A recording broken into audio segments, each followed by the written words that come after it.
उर्दू बचाओ आंदोलन के तहत 2 अक्टूबर से फिर से शुरू होगी दांडी यात्रा। आज चूरू जिला कलेक्ट्रेट में हुई बैठक में लिया गया निर्णय। उर्दू बचाओ एवं राजस्थान मदरसा पैरा टीचर संघ की ओर से बुधवार को जिला कलेक्ट्रेट के पार्क में एक बैठक आयोजित कर उर्दू बचाओ आंदोलन के तहत दांडी यात्रा फिर से शुरू करने का निर्णय लिया गया। बैठक को संबोधित करते हुए आंदोलन के अगवा शमशेर वालू खान ने बताया कि सरकार यदि उनकी मांग पर अनुसरण नहीं करती है तो 2 अक्टूबर गांधी जयंती के दिन से उदयपुर से यात्रा को फिर से शुरू किया जाएगा। उन्होंने बताया कि सरकार की सहमति और सरकार के आश्वासन के बाद उदयपुर में जहां से इस यात्रा को विराम दिया गया था, स्थगित किया गया था, उसी जगह से, उसी सर्किल से फिर से इस यात्रा को 2 अक्टूबर को शुरू किया जाएगा। शमशेर बालू खान ने बताया कि 30 सितंबर को सरकार के साथ उनके प्रतिनिधिमंडल की बैठक है, जिसके बाद यदि सरकार की ओर से नियुक्ति पत्र एवं अन्य कागजात जारी कर दिए जाते हैं तो बात अलग है, वरना 2 अक्टूबर से उनकी दांडी यात्रा फिर शुरू की जाएगी। आपको बता दें, उर्दू बचाओ आंदोलन समिति के तहत शमशेर बालू खान की ओर से गत दिनों चूरू से दांडी यात्रा शुरू की गई थी, जो बाद में उदयपुर में पड़ाव लेकर सरकार से वार्ता के बाद स्थगित कर दी गई थी। राजस्थान मदरसा पैरा टीचर और उर्दू की मांग को लेकर के उर्दू बचाओ आंदोलन के तहत जो दांडी यात्रा की स्थगित की गई थी, वो दांडी यात्रा हम पुनः प्रारंभ करने जा रहे हैं। और सरकार से जो हमारी मुआवजे मांगे थी, अगर सरकार उन पर जल्द कोई कार्रवाई नहीं करती है तो हमारा 30 तारीख को जयपुर के अंदर सीएम हाउस के बाहर धरना है और 2 तारीख से उदयपुर से दांडी की यात्रा करेंगे और उसके बाद में राजस्थान भर में ज़बरदस्त आंदोलन किया जाएगा, जो जिला स्तर के साथ साथ प्रदेश पर भी, मुख्यमंत्री आवास पर भी एक विशाल प्रदर्शन मदरसा पैरा टीचर और उर्दू के जो साथी हैं वो करेंगे। यूपीएससी एग्जाम में 13वीं रैंक हासिल करने वाले गौरव बुडानिया का लक्ष्मीपंत सिंघानिया एकेडमी में किया गया अभिनंदन। लक्ष्मीपंत सिंघानिया एकेडमी में बुधवार को आयोजित एक कार्यक्रम में यूपीएससी एग्जाम में 13वीं रैंक हासिल करने वाले विद्यालय के पूर्व छात्र गौरव बुडानिया का अभिनंदन किया गया। अभिनंदन समारोह में प्राचार्य पंकज सोमानी ने माल्यार्पण कर गौरव बुडानिया का स्वागत किया। वहीं छात्रों के सम्मुख अपने उद्बोधन में गौरव ने अपनी सफलता की यात्रा के विभिन्न पड़ावों पर चर्चा की। सफलता प्राप्ति हेतु गौरव बुडानिया ने आत्मविश्वास को प्रथम आवश्यकता बताते हुए स्वयं की क्षमताओं को बेहतर तरीके से जानने एवं पहचानने का संदेश दिया। गौरव बुडानिया ने अपने जूनियर से कहा कि क्षमताओं को कभी भी कम ना आंके और बड़े सपने देखकर उस लक्ष्य प्राप्ति की दिशा में कदम बढ़ाने चाहिए। वहीं प्राचार्य पंकज सोमानी ने अपने उद्बोधन में गौरव की विजय यात्रा का उदाहरण छात्रों के सम्मुख रखते हुए सफलता प्राप्ति हेतु दृढ़ संकल्प को सर्वोपरि बताया। प्राचार्य ने बताया कि किस प्रकार गौरव बुडानिया ने राजस्थान प्रशासनिक सेवा के साथ साथ भारतीय प्रशासनिक सेवा के क्षेत्र में अपना परचम लहराया है। आपको बता दें, गौरव बुडानिया ने आरएएस 2018 में 12वीं रैंक और आईएएस 2020 में 13वीं रैंक हासिल कर चूरू जिले का नाम रोशन किया है। गौरव बुडानिया लक्ष्मीपंत सिंघानिया एकेडमी के भूतपूर्व छात्र भी रहे हैं। अभिनंदन समारोह के अवसर पर गौरव बुडानिया ने एकेडमी में बिताए अपने विद्यार्थी जीवन को याद करते हुए विद्यालय प्रांगण का भी पुनरावलोकन किया। शिक्षा के साथ विद्यार्थी के चहुमुखी विकास हेतु विद्यालय द्वारा किए जाने वाले प्रयासों की गौरव ने मुक्त कंठ से सराहना की। अभिनंदन समारोह के अवसर पर विद्यालय के सभी सदस्य उपस्थित थे। कार्यक्रम का संचालन एस.सी. शर्मा ने किया। Happy that today Gaurav arrived at our school campus and being our alumnus, it is a feel proud factor for us. We give him a hearty congratulations to him and his family members for being selecting as an IAS officer. We hope and expect that he will bring name and fame to the entire Churu district. मेरा नाम गौरव है। मैंने हाल ही में जो IAS 2020 का result आया है उसमें मैंने 13वां स्थान हासिल किया है। मैंने जो मेरी 9th और 10th थी वो सिंघानिया एकेडमी से मैंने कंप्लीट की थी और सिंघानिया एकेडमी में जो मैंने सीखा था और वो मुझे मेरी सफलता में काफ़ी इम्पोर्टेंट रोल प्ले किया है।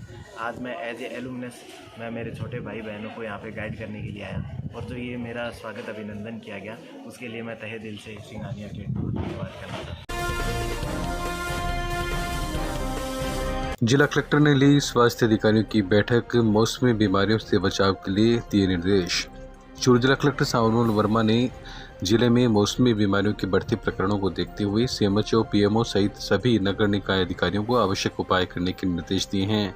बुधवार को इस संबंध में आयोजित बैठक में जिला कलेक्टर ने बताया कि जिले में 102 लोगों के डेंगू पॉजिटिव पाए जाने की सूचना है। ऐसे में मौसमी बीमारियों के प्रकोप की आशंका को हल्के में नहीं लिया जा सकता। अतएव बचाव और उपाय की समुचित साधन अपनाने की ज़रूरत है। उन्होंने जिले में ज़्यादा प्रकोप वाले संभावित और चिन्हित स्थानों पर फॉगिंग करने, एंटी लार्वा गतिविधियां करने, संबंधित लक्षणों वाले रोगियों का समुचित उपचार करने, जागरूकता गतिविधियों को बढ़ाने के निर्देश संबंधित अधिकारियों को दिए। इस दौरान CMO doctor Manoj Sharma, PMO Churu doctor FH Gauri, commissioner Abhilasha Singh सहित अधिकारीगण मौजूद रहे। आगामी विधानसभा चुनाव को लेकर चूरू में भाजपा ने अभी से तैयारी शुरू कर दी है। बूथ स्तर पर पार्टी की पकड़ मजबूत करने के लिए बुधवार को जिला मुख्यालय के दादू भवन में चूरू विधानसभा की सभी 7 मंडलों की बैठक आयोजित की गई। मीटिंग में सशक्त मंडल, बूथ की रचना और पन्ना प्रमुख की नियुक्तियों को लेकर चर्चा की गई। प्रदेश उपाध्यक्ष माधुराम चौधरी और जिला संगठन प्रभारी रामगोपाल सुतार ने भाजपा पन्ना प्रमुखों से बूथ स्तर पर पार्टी को मजबूत करने के लिए जरूरी निर्देश दिए। कार्यक्रम में प्रदेश कार्यकारिणी सदस्य डॉक्टर वासुदेव चावला, पूर्व भाजपा जिलाध्यक्ष बसंत शर्मा, नगर मंडलाध्यक्ष दीनदयाल सैनी, सुरेश सारस्वत, प्रदेश अल्पसंख्यक मोर्चा उपाध्यक्ष जमरदीन तेली, मंडल महामंत्री राजेश माटोलिया, जिला IT सह संयोजक सुरेश मिश्रा सहित अनेक कार्यकर्ता उपस्थित रहे। इस अवसर पर प्रदेश उपाध्यक्ष माधुराम चौधरी ने कहा, भारतीय जनता पार्टी एक विचारधारा आधारित पार्टी है। भाजपा के प्रत्येक कार्यकर्ता का यह दायित्व है कि वे देश के अंतिम छोर पर खड़े हुए व्यक्ति से संपर्क साधकर उसे भाजपा जैसी राष्ट्रवादी पार्टी के साथ जोड़े। इसके लिए सशक्त मंडल का होना अति आवश्यक है। भारतीय जनता पार्टी का पूरे प्रदेश में सशक्त मंडल और बूथ की रचना और पन्ना प्रमुख की नियुक्ति और सक्रिय बूथ, ये पूरा कार्य पूरे प्रदेश में एक साथ चल रहा है और उसका सत्यापन भी हो रहा है कि वास्तव में नीचे तक कार्य पूर्ण है कि नहीं। जिस व्यक्ति को बूथ का अध्यक्ष बनाया गया है वो बूथ अध्यक्ष का पूरी डिटेल, उसकी शिक्षा, उसका पता, उसका फ़ोन नंबर, गांव में उसका रहने का स्थान, इस प्रकार की पूरी जानकारी पार्टी एक डायरी में देके और उसको पार्टी की रचना में पार्टी का भी है कि पन्ना प्रमुख बने और प्रत्येक एक जो अपने वोटिंग लिस्ट होती है उसके प्रत्येक पन्ने का एक प्रमुख हो, उस प्रकार की रचना पार्टी करने जा रही है। तो उसके लिए आज सशक्त मंडल की कल्पना के तहत एक कार्यक्रम है। उसमें ये कहा गया है कि मंडल स्तर पे सारी जो भी आंदोलन हो, चाहे नियुक्तियां हो, वो मंडल स्तर पे हो और अपने मंडल खुद तय करे कि उसके आंदोलन, उसकी स्थानीय जो समस्याएं हैं उसको लेके और मंडल को सशक्त करना है। सर, पार्टी हमारी प्रत्येक बूथ तक पहुंच बनाने के लिए और प्रत्येक बूथ पे कार्यकर्ता खड़े करने के लिए पार्टी की एक रचना है। उससे पार्टी मजबूत होगी निश्चित तौर पे। ये प्रत्येक व्यक्ति को कोई भी बूथ पे जाएगा तो उसको जानकारी होगी कि इस बूथ में अमुक अमुक व्यक्ति यहाँ पे पदाधिकारी है। हमारे प्रदेश के उपाध्यक्ष श्री माधव सिंह जी और हमारे प्रभारी रामगोपाल जी सुतार ने सभी मंडल, 7 मंडल की सत्यापन का कार्यक्रम, सत्यापन किताब है उसका सत्यापन किया है। मंडल कार्यकारिणी का, बूथ अध्यक्षों का और शक्ति केंद्र संयोजक का सत्यापन किया है। इस बाबत आज सारा ये कार्यकारिणी मीटिंग रखी गई है और इसमें सारे पदाधिकारी हैं शहर के, 7 मंडल के मंडल अध्यक्ष हैं और महामंत्री हैं। क्या कार्य रहेंगे इनके? इसमें हम लोगों ने जो कार्यकारिणी बनाई है मंडल की, हम लोगों ने जो शक्ति केंद्र संयोजक बनाए हैं, बूथ अध्यक्ष बनाए हैं, उनका सत्यापन है कि वास्तव में ये कार्यकर्ता पार्टी में काम कर रहे हैं या नहीं। ये पार्टी की अच्छी नीति है। इससे कार्यकर्ताओं को लगा कि हम पार्टी के कार्यकर्ता हैं, हम भारतीय जनता पार्टी के कार्यकर्ता हैं, हम लोगों की पहुँच भी हो रही है। सत्यापन किताब में हम सब बूथ अध्यक्षों की फ़ोटो भी लगा रहे हैं। ये पार्टी का कार्यक्रम है। भारतीय सेवा समाज डायरी सेवा ट्रस्ट एवं बिसाऊ वेलफेयर ट्रस्ट के संयुक्त तत्वावधान में बुधवार को मुसद्दी अतिथि भवन बिसाऊ में निःशुल्क चिकित्सा शिविर का आयोजन किया गया। बिसाऊ वेलफेयर ट्रस्ट के संयोजक पंकज जजानी ने बताया कि भाजपा मंडलाध्यक्ष भवानी शंकर मैंसरिया ने स्वामी कृष्णानंद सरस्वती के चित्र पर पुष्प अर्पित कर शिविर की शुरुआत की। ट्रस्ट के मुरारीलाल जोशी, डालमिया सेवा ट्रस्ट के प्रभारी सवाई सिंह रत्नों ने बताया कि शिविर में दमा, गठिया, दर्द, शुगर, लीवर, पथरी, गैस, बुखार, खांसी आदि के 125 मरीजों को डॉक्टर जोगिंदर सिंह ने जांच की। वहीं ट्रस्ट की ओर से निःशुल्क दवाइयां प्रदान की गई। शिविर में भारतीय सेवा समाज के प्रहलाद सिंह कूड़ी, महेश चारण, जगदीश कुमावत, बिसाऊ वेलफेयर ट्रस्ट के राजीव क्याल, पवन धौलपुरिया, कमल वर्मा, रवि मैंसरिया आदि ने सहयोग किया। तरफ से आज बिसाऊ वेलफेयर सोसाइटी के संयुक्त तत्वावधान में इस मेडिकल कैंप का आयोजन किया जा रहा है, जिसमें अस्थमा के लिए, गठिया के लिए, शुगर, लीवर, पथरी इत्यादि रोगों के लिए 1 महीने की दवाइयाँ डॉक्टर जोगिंदर सिंह जी रोगी की संपूर्ण जांच करके 1 महीने की दवाइयाँ बिसाऊ वेलफेयर सोसाइटी के आर्थिक सौजन्य से वो आज उपलब्ध करवा रहे हैं। मुफ्ती अतिथि भवन में ये आज प्रथम मेडिकल कैंप है डायरिया ग्रुप का, और प्रत्येक माह की 29 तारीख को ऐसे फॉलोअप शिविर प्रति माह हर माह की 29 तारीख को प्रत्येक माह ये लगाए जाएंगे। ऐसा वेलफेयर सोसाइटी ने हमें आश्वासन दिया कि प्रत्येक माह फॉलोअप शिविर। क्या नाम है सर आपका? मैं Sawai Singh Ratnu medical unit incharge हूँ। शेखावाटी सेंटर में मैनेजिंग का काम देखता हूँ।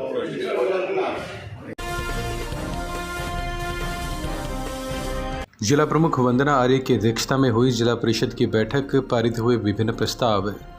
चूरू जिला प्रमुख वंदना आर्य की अध्यक्षता में बुधवार को जिला परिषद में साधारण सभा की विशेष बैठक का आयोजन किया गया। इस मौके पर आर्य ने कहा कि जनप्रतिनिधि द्वारा अपने क्षेत्र के विकास से जुड़े सड़क, बिजली, पानी, चिकित्सा, शिक्षा और कृषि बीमा जैसे मसले उठाए जाते हैं, जिसका संबंधित क्षेत्र की जनता से सीधा संबंध होता है। इसलिए अधिकारी जनप्रतिनिधियों के फ़ोन आदि का समुचित जवाब दें और उनके द्वारा बताई गई समस्याओं का प्राथमिकता से निस्तारण करें। जिला प्रमुख ने कहा कि अधिकारी संबंधित जनप्रतिनिधि को उनके क्षेत्र में किए जा रहे कार्यों की सूचना दें और ये सुनिश्चित करें कि सरकार की कल्याणकारी योजनाओं का लाभ अंतिम छोर के व्यक्ति तक पहुंचे। जिला प्रमुख ने कृषि उपनिदेशक दीपक कपिला से कहा कि वे अतिवृष्टि के कारण खराब हुई फसलों का समुचित क्लेम किसानों को देने वाले के लिए आवश्यक कदम उठाएं और सुनिश्चित करें कि कोई भी पात्र किसान इस लाभ से वंचित न रहे। सीईओ रामनिवास जाट ने अधिकारियों को निर्देश दिए कि बैठक में जनप्रतिनिधियों द्वारा उठाए गए मसलों पर दिए गए निर्देशों की पालना सुनिश्चित करें।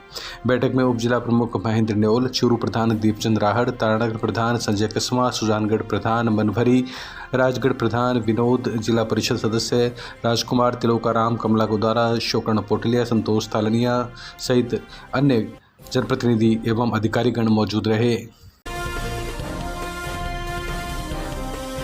लायंस क्लब चूरू की ओर से नेचर पार्क में लगाया गया विशेष जांच शिविर। लायंस क्लब चूरू ने प्रांतीय कार्यक्रम के तहत बुधवार को निःशुल्क डायबिटीज़ एवं बीपी जांच शिविर का आयोजन नेचर पार्क चूरू में किया। Club administrator lion Sunil Ranjan Taknet ने बताया कि क्लब अध्यक्ष विनोद शर्मा के नेतृत्व में नेचर पार्क में प्रातः 6 बजे से निःशुल्क डायबिटीज़ एवं बीपी जांच शिविर का आयोजन किया गया, जिसमें 165 से अधिक लोगों ने लाभ प्राप्त किया। शिविर में लॉयन डॉक्टर कमल वशिष्ठ, बालकिशन राजगढ़िया, डॉक्टर पवन जांगीड़, राजीव शर्मा, सीपी खत्री, संजय मित्तल, ताराचंद प्रजापत, आबिद खान, शैलेंद्र माथुर, दीनदयाल सैनी, डॉक्टर सुरेंद्र खटाना एवं अन्य क्लब सदस्यों ने सहयोग किया। चूरू लायंस क्लब की ओर से नेचर पार्क में एक डायबिटिक और बीपी चेक करने का कैंप लगाया गया है। लायंस क्लब चूरू हमेशा नागरिकों की स्वास्थ्य के लिए काफ़ी जागरूक है, अतः समय समय पर इस टाइप के हम कैंप लगाते रहते हैं। डायबिटीज़, बीपी के अलावा मल्टी स्पेशलिटी कैंप भी हम लगाते रहते हैं और लोगों का अच्छा रिस्पॉन्स रह रहा है। जो भी पार्क में घूमने जा रहे हैं, आ रहे हैं, काफ़ी उत्साह से सब चेक करवा रहे हैं और हमें भी ये जान के बड़ी खुशी होती है। बिसाऊ कस्बे के वार्ड 19 में परमेश्वरी देवी पुजारी की स्मृति में आयोजित भागवत कथा का शुभारंभ बुधवार को कलश यात्रा के साथ हुआ। मोतीलाल पुजारी और पुजारी परिवार के अन्य सदस्यों ने कलश यात्रा निकाली। पहले दिन व्यासपीठ पर विराजमान पंडित विनोद शास्त्री ने भागवत की महिमा का वर्णन किया। मोतीलाल पुजारी ने बताया कि श्राद्ध पक्ष को देखते हुए उनके परिवार ने 7 दिवसीय संगीतमय श्रीमद् भागवत कथा के आयोजन का निर्णय लिया है। पहले दिन विश्वनाथ पुजारी सहित वार्ड के अन्य लोग कथा में शामिल हुए।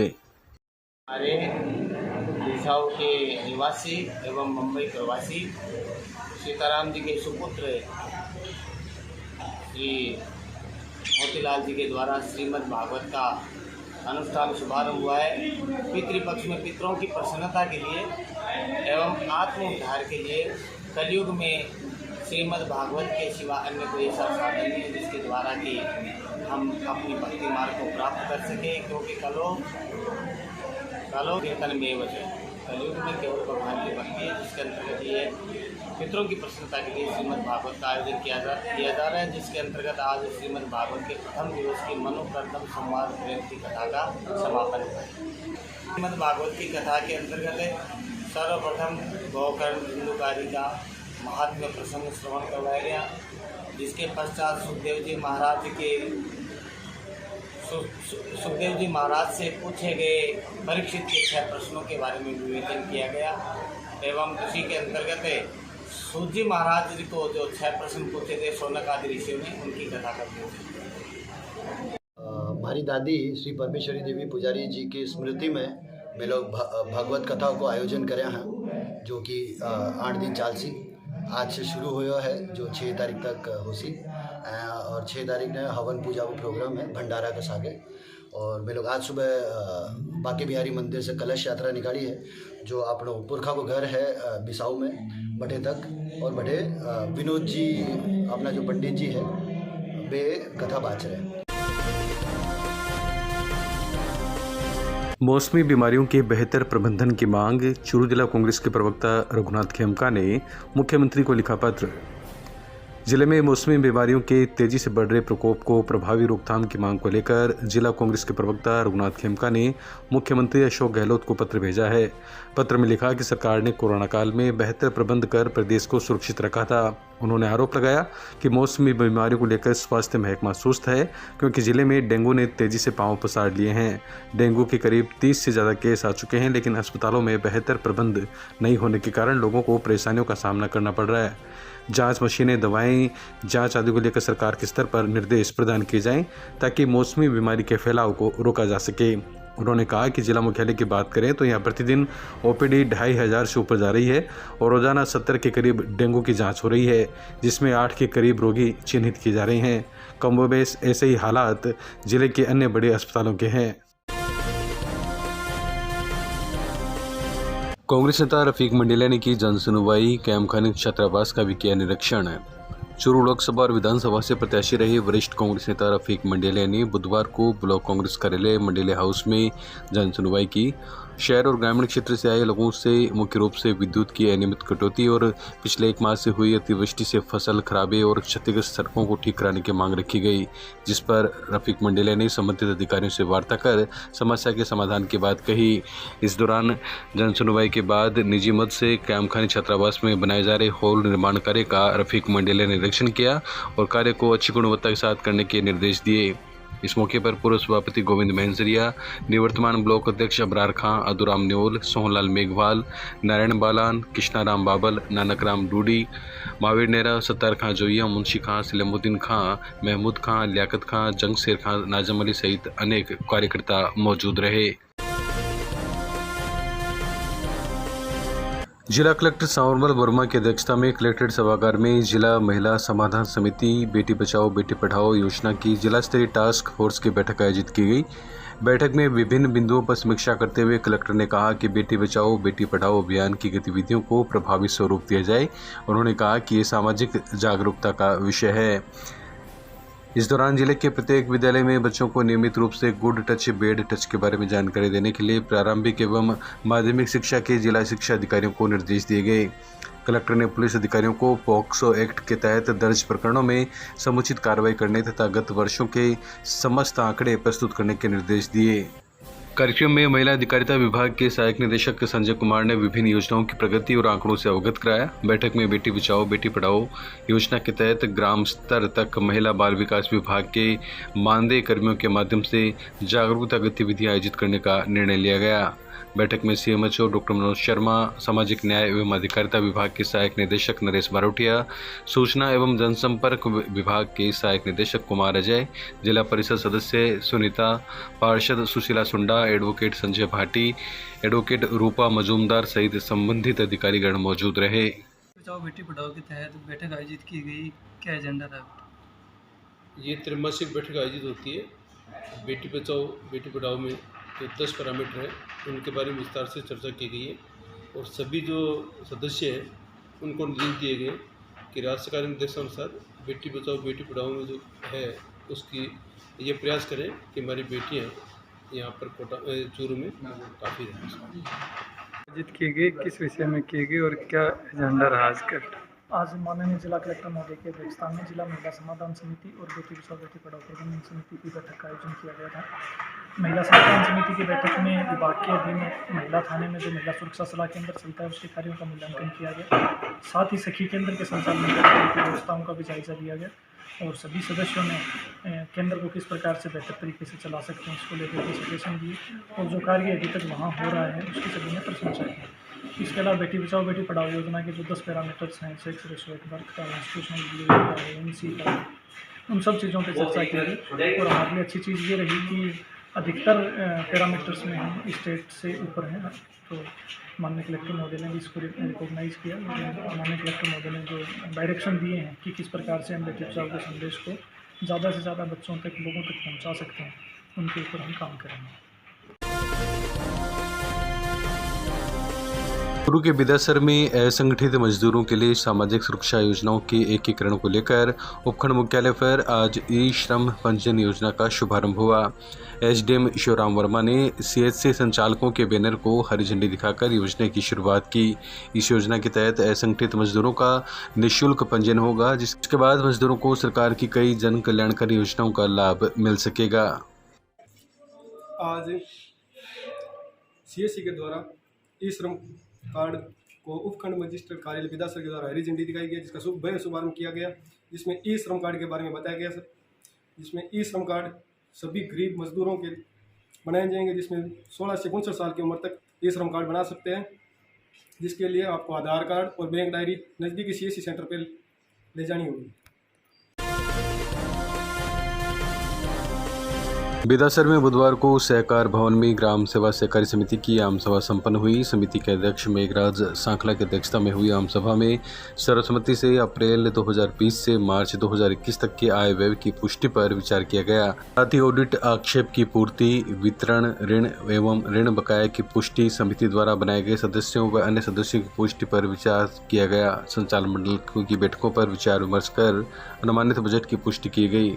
इस मौके पर समिति के उपाध्यक्ष नंदलाल छापोला, पालिका अध्यक्ष सीताराम भोबरिया, व्यवस्थापक कन्हैयालाल सुथार, सह व्यवस्थापक नरोत्तमल सुथार, संचालक मंडल के सदस्य कमला महिला, पोकरमल सुथार, जेठाराम यादव सहित अन्य सदस्य मौजूद थे।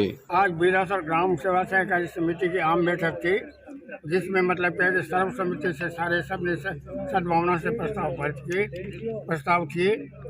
1/4/2020 से 1/3/2021 तक आय व्यय की पुष्टि पर विचार सर्वसम्मति से पुष्टि। 2020-21 ऑडिट आक्षेप की पूर्ति पर सर्वसम्मति से सारा जमा पुष्टि कर दी गई। 2020 ऋण वितरण, ऋण एवं ऋण बकाया की पुष्टि पर विचार सर्वसम्मति से पुष्टि कर दी गई। समिति द्वारा बनाए गए सदस्यों और वर्ष सदस्यों की पुष्टि पर विचार सर्वसम्मति से पुष्टि कर दी गई। संचालन मंडल के बैठकों की पुष्टि पर विचार, इसके ऊपर भी सर्वसम्मति से पुष्टि कर दी गई। सम्मति वर्ष 2021-22 के अनुमानित बजट पुष्टि पर विचार सर्वसम्मति से पास कर दिया गया। अन्य प्रस्ताव में इससे मतलब क्या है कि समिति में एक कुंड, लेट्रिन, बाथरूम या कुछ काम कराने हैं, उसके बारे में निर्णय लिया गया। मतलब इसका प्रस्ताव बनाएंगे। सरकार से मैं निवेदन किया कि अनुदान दें, नहीं तो हमारे विधायक मनोज मेघवाल से निवेदन करेंगे, उनसे करवाएंगे। सबसे नहीं बेचा तो समिति भी जो है अपने खर्चे से करवाने में सक्षम है। ये मार्च से पहले ये काम हम करवाएंगे। चूरू के गांव घांगू में बुधवार को कोविड-19 महामारी से बचाव के लिए सामुदायिक स्वास्थ्य केंद्र में कोरोना के टीके लगाए गए। 18 वर्ष से ऊपर आयु वर्ग के सभी लोगों को निःशुल्क टीके लगाए गए। घांगू सहित आसपास के गांवों के लोगों ने कोरोना बीमारी से बचाव के लिए पहली और दूसरी डोज के टीके लगवाए। सीएचसी की डॉक्टर तरन्नुम ने बताया कि केंद्र को 200 वैक्सीन की प्रथम डोज और 200 ही दूसरी डोज के टीके मिले। उन्होंने बताया कि कोविड की पालना करते हुए 18 साल से अधिक उम्र के लोगों का टीकाकरण किया गया। एएनएम सुनीता ने टीकाकरण किया। आज हमारे यहाँ सामुदायिक स्वास्थ्य केंद्र घांगू में 200 डोज फर्स्ट और 200 सेकेंड डोज प्राप्त हुई है। अभी टीकाकरण चल रहा है। पूरे कोविड की SOPs की अच्छे से पालना होती है।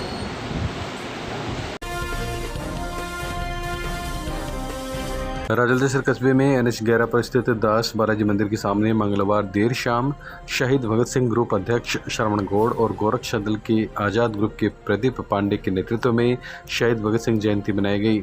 युवाओं ने शहीद आजम भगत सिंह की तस्वीर पर माल्यार्पण कर श्रद्धासुमन अर्पित किए तथा शहीद भगत सिंह अमर रहे हिंदुस्तान जिंदाबाद के नारे लगाए। ग्रुप के सांवरमल ढाका ने भगत सिंह के व्यक्तित्व और कृतित्व पर प्रकाश डालते हुए उनके आदर्शों को आत्मसात करने की प्रेरणा दी। इस मौके पर रामनारायण जाट, बंशीधर सोनी, मनोज सुथार, कमल कटारिया, रामलाल सैनी, बलराम जाट, अभिषेक सोनी आदि कार्यकर्ता मौजूद रहे। युवा साथियों ने व शहीद भगत सिंह ग्रुप व आज़ाद ग्रुप के सदस्यों ने मिलकर शहीद आजम भगत सिंह की 114वीं जन्म जयंती मनाई है। इनका जन्मदिवस मनाया है। यहाँ पर केक काट कर राजलदेसर में बड़े ही हर्ष और उल्लास के साथ इनके जन्मदिन सेलिब्रेट किया है, जन्मदिन मनाया गया है। इस मौके पर आप सभी साथियों को धन्यवाद देते हैं और भगत सिंह के विचारों को और उनके सलाहों को लेकर इन्होंने महज 23 साल की उम्र में फांसी के फंदे से झूल गए थे, क्योंकि उन्होंने कहा था कि जब फांसी हुई थी उनकी माँ बाहर खड़ी रो रही थी। उन्होंने कहा था कि माँ रो मत ना, आज तुम्हारा एक भगत सिंह जा रहा है, कल 100 भगत सिंह पैदा होंगे। इसलिए भगत सिंह जयंती उनको भगत सिंह को याद किया जाता है और उनको हम सलाम करते हैं और नम आंखों से उनको श्रद्धांजलि अर्पित करते हैं।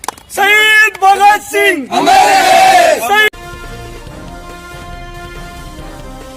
रतनगढ़ के ग्रामीण क्षेत्र में 5.5 करोड़ की लागत से 4 लिंक रोड स्वीकृत हुई है, जिससे हजारों लोगों को राहत मिलेगी। कांग्रेस नेता पूसाराम गोदारा ने बताया कि सीतसर से भोकरेड़ी 6 किलोमीटर सड़क पर 2 करोड़, टीडेसर से बछरारा 5.5 किलोमीटर सड़क पर 1.5 करोड़ और बछरारा से खुडेरा छोटा 4 किलोमीटर सड़क पर 1 करोड़ 35 लाख रुपए और रोखासर से राजेसर 2 किलोमीटर सड़क पर 45 लाख रुपए खर्च किए जाएंगे। इन सड़कों का निर्माण होने से ग्रामीण क्षेत्र के लोगों को लाभ मिलेगा।